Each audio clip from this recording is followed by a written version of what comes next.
안녕하세요. 캔들피그와 기마백의 나불대화 시간입니다. 주변에 보면 이런 이야기 하시는 분들 좀 있을 겁니다. 지금 투자시장 돌아가는 게 언제 갑자기 시장 분위기 돌아설지 모르니까 불안은 하고, 그렇다고 오르는 건 또 잘 오르고 있으니까 손 놓고 있기는 뭐해서 짧게 치고 빠지고 하고 있다 이렇게 말하시는 분들이 있는데요. 그럴 수 있는 게 온갖 정책을 총동원해도 실물 경제는 점점 나빠지고 있는데, 반대로 투자시장은 열기를 더해가면서 실물 경제와 계류율만 키워가니까 그렇겠죠. 실제로도 이미 시장은 과거와는 다른 모습을 많이 보이고 있는데요. 지금 어떤 현상이 일어나고 있는지 간단하게 오늘 한번 들어보도록 하겠습니다. 반갑습니다, 김하백님. 네, 안녕하세요. 오늘은 금융시장을 포함해서 전 세계의 투자시장에서 벌어지고 있는 이상현상에 대해서 한번 소개해보는 시간을 가져보도록 할게요.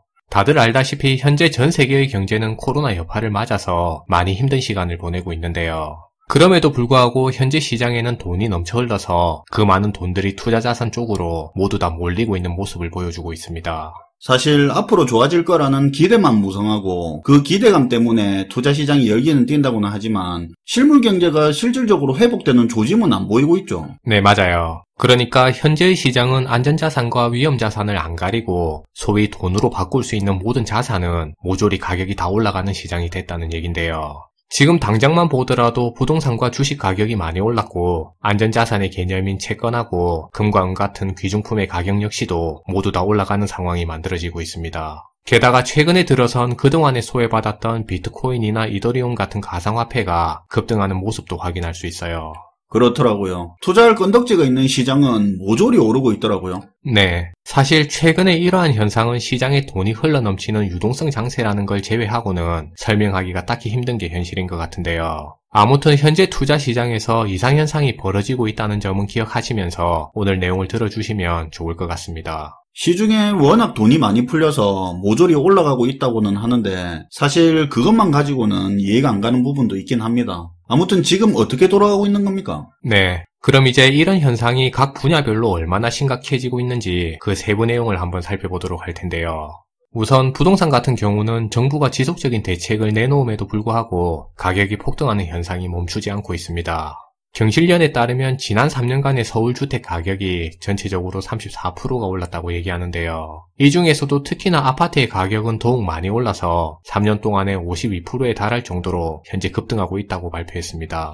그리고 더욱이 이런 현상은 코로나 이후인 최근에 들어서 더욱 심각해지는 모습을 보여주고 있어요. 근데 부동산 가격 급등 문제는 한국만의 문제 아닙니까? 사실 우리나라 같은 경우는 정책 문제가 상황의 심각성을 더욱 가중시켜서 유난히 더 심각하게 올라간 측면이 있는데요. 그렇다고 부동산 가격 상승을 우리나라의 문제라고만 치부하기에도 다른 나라의 부동산 가격 상승 역시도 무시할 부분이 아닌 것 같습니다. 실제로 이번 코로나 여파로 시장에 유동성이 많이 공급된 이후에 미국과 중국의 부동산 가격이 현재 많이 오르고 있다고 알려지고 있어요.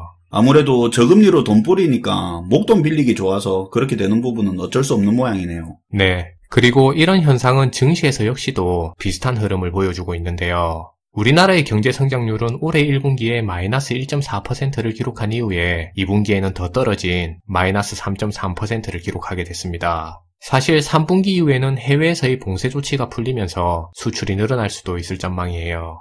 그렇게 좋아질 거라는 전망은 있겠죠. 근데 워낙 경기가 밑으로 꼬라박아서 지금과 비교해서 좀 괜찮아질 수야 있겠는데 경기가 회복되려고 한다면 최소한 코로나 이전 수준은 회복돼야 회복됐다고 할 수 있는 거 아닙니까? 까놓고 기대감만 무성하지 실적 발표될 때마다 현실은 회복되는 모습은 안 보이잖아요. 그렇죠. 그래서 2019년도 정도의 경제 상황을 회복할 수 있느냐는 사실상 힘들다는 게 일반적인 의견이 되는데요. 그리고 최근에 발표된 미국의 2분기 경제 성장률 같은 경우에는 마이너스 32.9%를 기록했다고 발표했어요. 그러니까요. 현재 코로나로 인한 셧다운 조치에 일자리는 다 사라지게 되고 가계의 가처분 소득은 줄어서 미국 같은 경우는 소비 경제가 완전히 무너지는 지경에 이르게 됐는데요. 그리고 사실 이러한 현상은 현재 제조업과 자영업을 포함해서 서비스업이 무너지고 있는 우리나라에서 역시도 같은 현상을 겪고 있다고 이해할 수 있습니다. 지금 우리나라뿐만 아니라 다 그렇죠. 실질 경기는 정책적으로 아무리 생쇼를 해도 더 나빠지고 있는데 투자시장은 계속 뜨거워져서 실물 경기와 투자시장 괴리감이 점점 커지고 있죠.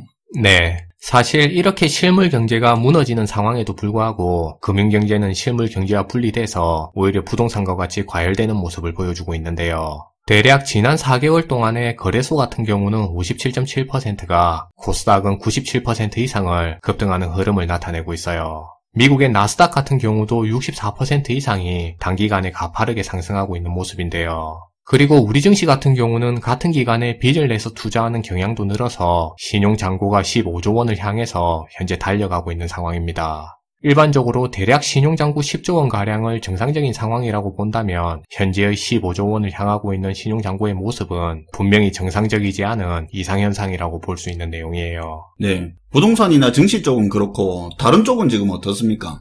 네. 지난 방송에서 최근에 급등하고 있는 금과 은의 가격 흐름에 대해서 얘기해보는 시간을 가져봤는데요. 금값 같은 경우는 코로나가 악화된 지난 3월 이후로 30%가 넘게 급등하고 있는 모습이에요. 그리고 은값 같은 경우도 올해 3월부터 현재까지 2배 이상 상승하는 흐름을 보여주고 있는데요. 사실 이러한 현상은 미국의 지속적인 초저금리 정책에 무차별적인 달러 공급 정책이 더해지면서 달러 가치의 하락이 이러한 현상을 불러오게 만드는 요인이 됐다고 얘기했습니다. 그리고 다른 한편에서는 또 다른 안전자산인 미국의 국채 가격 역시도 최근에 들어서 견조하게 상승하는 흐름을 이어가고 있어요. 그런 게 제가 개인적으로 궁금한 겁니다. 원래 기본적으로 투자시장이라는 게 안전자산이든 위험자산이든 그때그때 상황에 따라서 한쪽에 쏠리면서 반비례하는 경향이 있잖아요. 꼭 그렇게 안 되더라도 어느 한쪽이 오를 때 다른 한쪽은 뭐 정체된다든가 해야 되는데 지금은 투자처라는 투자처는 다 오르고 있지 않습니까? 네, 맞아요. 그래서 제가 오늘 내용을 투자시장에서 벌어지고 있는 이상현상이라고 소개했는데요. 사실 현재와 같이 이렇게 경기가 불안정한 상황에서는 금이나 은 혹은 미국채와 같은 안전자산에 돈이 몰리는 게 일반적인 현상이라고 이해할 수 있어요. 그런데 현재의 투자시장은 금이나 국채와 같은 안전자산은 물론이고 주식과도 같은 위험자산 역시도 그러니까 돈으로 바꿀 수 있는 모든 투자자산이 급등하는 모습이 연출되고 있는데요. 그리고 2주 전부터는 가상화폐 시장도 주목받기 시작하면서 최근에 급등하는 모습이 출현하고 있습니다. 예를 들어 비트코인만 하더라도 최근 2주 동안에 22%가 넘게 급등하고 있는 흐름인데요. 이 말은 그동안의 부동산과 주식시장을 포함해서 금은 시장을 넘나들고 있던 투자자금들이 적은 규모이긴 하지만 가상화폐 시장으로도 최근에 들어오고 있는 듯한 모습이 나오고 있어요. 그러니까 까놓고 실물 경제로 흘려보내려고 했던 돈들이 전부 투자시장으로 몰려서 주체가 안 되니까 투자할 수 있는 데면 전부 다 들어가고 있는 상황 아닙니까? 네, 사실 지금의 상황은 그렇게밖에는 설명이 안 되는 것 같아요. 최근에 전 세계의 경제 흐름을 살펴보게 되면 금융경제와 실물경제가 점점 더 괴리율을 키워가고 있는 모습인데요. 이 과정에서 제조업과 서비스업을 포함한 실물경제 상황은 안 좋아지고 있고 전체적인 경제성장 잠재력 역시도 약화되고 있는 게 현실입니다. 게다가 각 개인들의 소득 규모는 양극화되면서 가계소비 역시도 줄어들고 있는 모습인데요. 이러한 상황에서 부동산과 주식을 포함한 금과 은 그리고 채권의 가격이 동시에 모두 상승하고 있는 모습은 게다가 가상화폐 시장도 슬슬 달궈지고 있는 현재의 모습은 개인적으로 조금 위태로워 보인다는 생각을 가지게 만듭니다. 개인적으로는 불과 몇 달 전만 하더라도 코로나 백신만 개발되면 투자 시장이 더욱 활성화될 거라는 생각을 가지고 있었는데요. 그런데 최근에 들어서 드는 생각은 오히려 백신 개발이 투자 시장에는 악재로 작용할 수 있겠다는 생각을 들게 만듭니다. 투자 시장에서는 아무리 좋은 뉴스도 이슈가 현실화됐을 땐 오히려 악재로 작용하는 경우가 있는데요. 왜냐하면 기대감이 사라진 이슈는 더 이상 이슈로서 가치를 가질 수 없기 때문에 그렇게 됩니다. 그것도 그렇고 뭐 또 시장이 이성을 차리는 계기가 될 수도 있겠죠. 네, 맞아요. 그래서 개인적으로는 최근에 모든 투자자산 시장이 급등하고 있는 현상을 보면서 오히려 경계심을 가지는 게 필요하지 않나 하는 생각을 가지는데요. 현재 투자시장에 참여하고 계신 분들 같은 경우에는 지금 이렇게 모조리 급등하고 있는 투자시장 현황을 감안하시면서 유의할 수 있는 투자를 진행하시면 좋을 것 같다는 생각을 전해드립니다. 네, 오늘도 잘 들었습니다, 김하백님. 네, 감사합니다. 한 번씩 보면 이런 시기 놓치면 언제 또 기회가 오냐는 분이 계시던데요. 사실 지금 시기가 기회일지 아니면 기회로 포장된 위기일지 솔직히 아무도 모릅니다. 당연히 전문가 포함이고요.